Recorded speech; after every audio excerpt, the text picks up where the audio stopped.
Ние сме регионален клуб Традиция от Панагюрище и реставрираме дворът на болярина Рафаил, управлявал крепостта Красен до Панагюрище.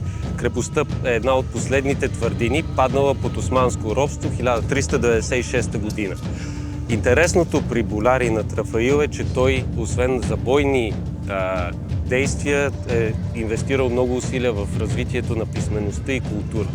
Нашия клуб се занимава с реставрация на бойните изкуства и въоръжение и защита от този период, както и проучва писмеността и културните източници, останали от това време.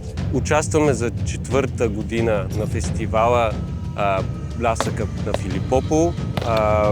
За нас е чест, че и тази година бяхме поканени тук и истинско удоволствие. Искаме да изкажем нашата благодарност към организаторите и Община Пловдив за добре организирания фестивал, за перфектните условия, в които се провежда и се надяваме до годината да се видим отново.